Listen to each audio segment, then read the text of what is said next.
Good morning YouTube and welcome to today's video. I hope you're all doing really well out there, or should I say kamusta kayong lahat, which in Tagalog means how are you all doing? I actually know a number of phrases in Tagalog these days, like tagay hanggang mamatay, which means we drink until death. That's a bit dark. It is a little ominous, and probably what's gonna happen if I keep trying to drink more and more Red Horse. Chloe, you're gonna have to do the outro.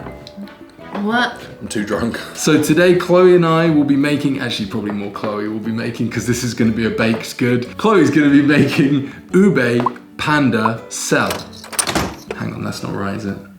Ube Pandesal. Of course, because Pandesal in Tagalog means salted bread. That makes sense because that's almost bread of salt in Spanish. I think that's actually, that's actually what it means.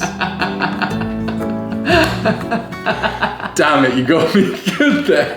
I don't even speak Spanish. It's kind of funny really because Ube Pandesal, which is what we're going to be making today, is actually quite sweet. Mm-hmm. And typically a round shape or like a log.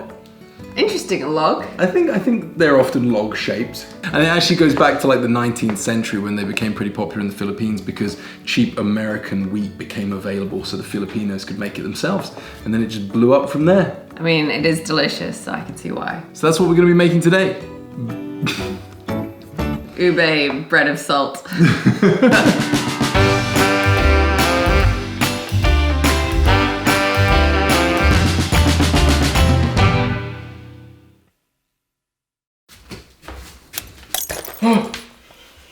I stood on something. All right, what's the plan? I think we're gonna make cheese and ube. Ube has the ube halaya on the inside. We have loads of halaya as well. Yeah, loads of halaya, which is why I thought I'd make that. I'm also nervous about cheese. Don't be nervous. I mean, I just remember the time you had to eat the ube cheese ice cream and you were not a fan. No, but this is different. Like, this is a warm food. Ice cream is cold. I like to combine my cheeses with warmth. That makes it. Melted cheese is the best cheese. Sure is.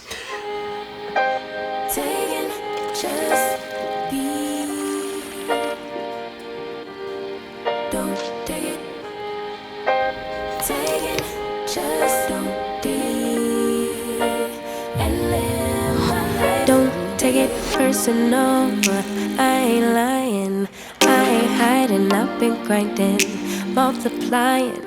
I've been trying to get my weight up, staying prayed up, meditating and taking time away. You always posting up pictures, trying to look like you winning. I'm writing rhymes in the kitchen, soaking in moments we live in, yeah. You got the nerve to be on me, faking your life for the IG. If you got my number, don't add me, cause baby, I'm on hiatus. I'm on hiatus. I'm on hiatus. We've mixed together our dough, which has water, milk, yeast, flour, sugar, salt, ube extract, and some ube halaya. Oh, and some butter. We just now need to knead the dough until it's smooth and there's enough gluten formed that it's gonna make nice, chewy, soft, delicious ube pandesal. How long do you have to knead it for? Something like this for about 10 to 15 minutes. It's quite sticky, just need to keep going until it comes together. Baby, don't check for me. Taking time out to be and live my life. Hey. Taking just don't be. So I've just put the dough in the fridge because we finished kneading it. Putting it in the fridge should also help firm up the texture of the dough to make it easier to shape because of the butter in it. We just need to prep our filling and our breadcrumbs because I couldn't find breadcrumbs at the shop. So we've got some dried bread that I'm going to stick in the blender. We've got some Dairy cheese slices, which is the closest thing to Velveeta that we can get in the UK because processed cheese isn't really a thing here. And we'll roll up some little balls of ube halaya.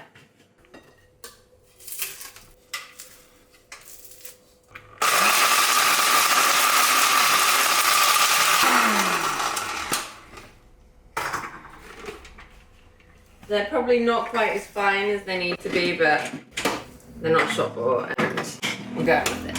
I think these cheese slices come in little plastic individual packaging. So I'm gonna have to take them out and then put together what I think is a reasonable little block of cheese that looks like what's in the pictures. This is weird cheese. It's supposed to melt really well, I think. Now that our cheese cubes are done, I'm just making similar sized little balls of halaya to put inside the pandesal.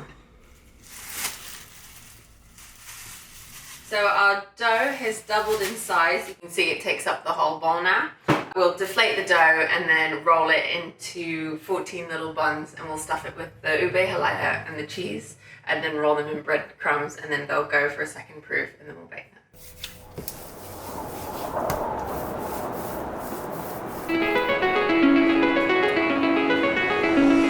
It's calling me, like the rainbow, It's calling me, like the rainbow,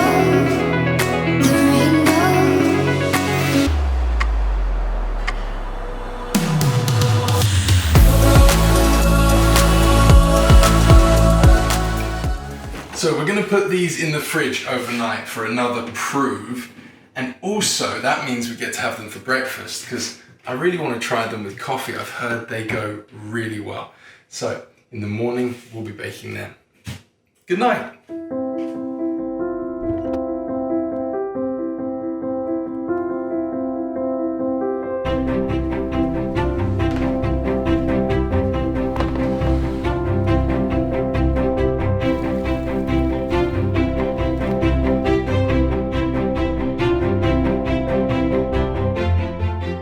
Good morning, everybody. So the Ube Pandesal has had the night to prove for the second time, and they look amazing. They've grown even more. And in fact, they smell incredible.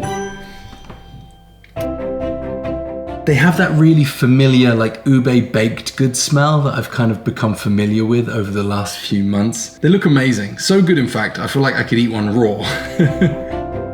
They're gonna go in the oven now for 15 minutes, and then we'll rotate them again for 15 more minutes before taking them out and letting them cool.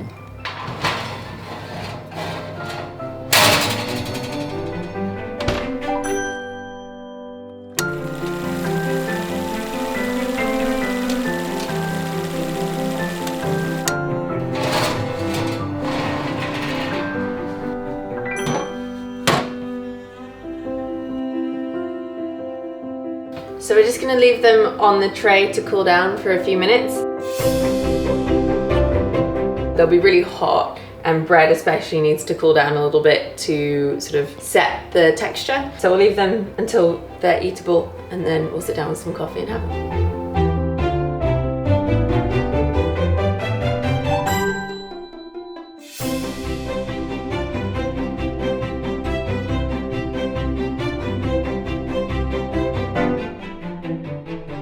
I was about to say, the one thing I would do differently is bake them at 170, not 180, so that they don't brown and they'd be more purple. Yeah, that's a shame. The top's got quite brown. Yeah, I would have liked a really dark purple all over. Can you tell which one's cheese and which one's... I know which one is which, because the one on the right is cheese and the left is ube.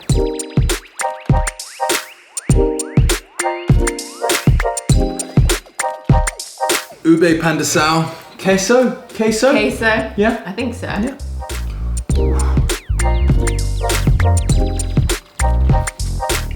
And it's different. Oh, it's good. I wasn't expecting to like the cheese. Oh my God. The cheese is like the worst cheese possible, but it works so well. I don't even mind. Oh. I think if it was like a Emmental, which was the other option that we were given as like for a Velveeta substitute, it wouldn't be the same. Oh, wow. Oh. I'm gonna... Oh, dippy dippy. Yeah, okay. One sec, let's just get a little bit more light over here. I'm gonna dippy dippy a bit with cheese, because I just dippy dippy'd a plain bit before. Yeah, I got a bit of cheese here as well. I actually prefer, them separately, having a bite, and then taking a swig of the coffee. Then dip. I'm gonna try the ube. Should I do a tear of the ube? Yeah, do it. So it's just purple on purple. The halaya though, you can see. That looks gooey. It looks great. Looks jammy. I've still got mine. You just smashed, did you? No. I know. You smashed that. The cheese was good, but the halaya is good. We got a really nice purple, to be fair, on the inside. It's really dark. This is a lot more ube than the one we had from Anning's Kitchen before. There's a lot more gluten in it. It's got more bready structure. Whereas the ones that we had, I think like are almost so soft, it kind of turns into like a mush, like a delicious ube mush. But this I think has a stronger ube flavor and a more bread-like structure. Like it's more brioche. I do think they got a bit too much time on the top. They're not quite burnt, they're just crispy. They're golden. Oh. Yeah, 170 would have been a better temperature. Yeah, and then turns out planning a wedding is incredibly stressful. Oh yes it is. There have been tears, and it's only been 2 weeks. We got a couple of places to go and see them. We've got an online virtual consultation with the venue on Friday tomorrow. Oh yeah. This is my first go on the Ube Halaya. I'm so impressed with the color on the interior.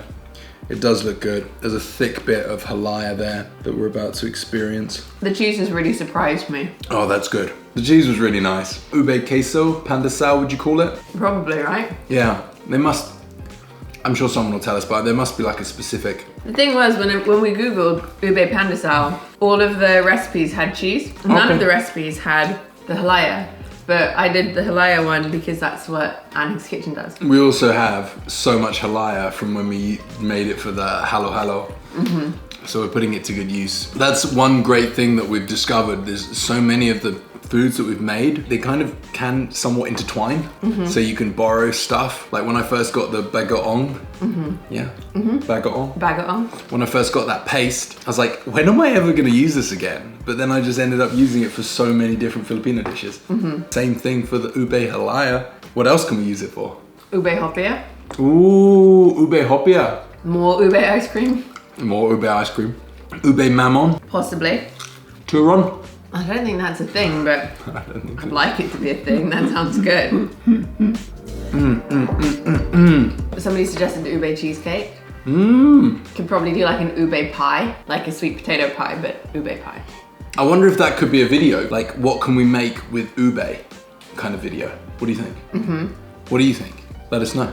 Maybe we could. That could be quite fun, like a challenge. Like ube French toast. That would be good. Yeah. Ube. Like make ube milk bread and then French toast it and then put ube halaya on the French toast. Yeah. And then a scoop of ube ice cream. I mean, I can't even imagine that, but I'm salivating. It sounds amazing. Oh, I think that could be something in the making right there. That was so good. They weren't really that difficult to make. It's easy for me to sit here and say that having not really contributed much to the making process beyond the baking part. But watching you make it, anyone can do this. The most difficult part was mixing all the liquids into the ube halaya so it wouldn't be lumpy or like messy. But that was it. Oh, and making the breadcrumbs. But then you made the breadcrumbs just by putting dried bread in a blender. Yeah, they're a bit big. So normally you'd see like smaller breadcrumbs, almost like the size of semolina. We had these once before and the semolina practically blinded me. Oh, I think I've got semolina in my eye. How'd you do that? I don't know. Oh! Do that thing where you like... But that wasn't semolina, that was breadcrumbs. Oh.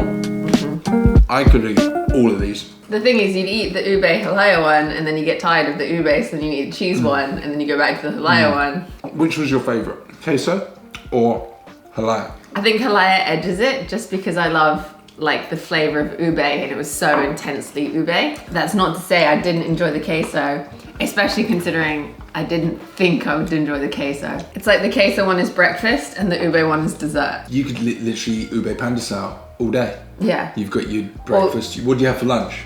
Ube hopia. And some vegetables. Or you could just eat all of these and call it a day. Bloody hell. That's like waist expanding. People have been warning us about the Filipino food and how it expands your waist. They're only like 200 calories each. You can easily fit one of those in a day.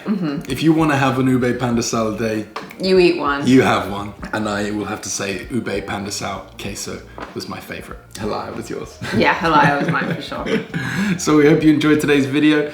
It was really, really fun. I know I say that every time, but it really was. Making these, at least watching you make these. I mean, I love making bread, so making these was really fun. And I've never made purple bread, so. So make sure you give this video a thumbs up if you enjoyed it. Drop us a comment below. Let us know what you thought of the video. It's always awesome to hear from you. And if there's anything you'd like to recommend that we attempt to make and eat, let us know below.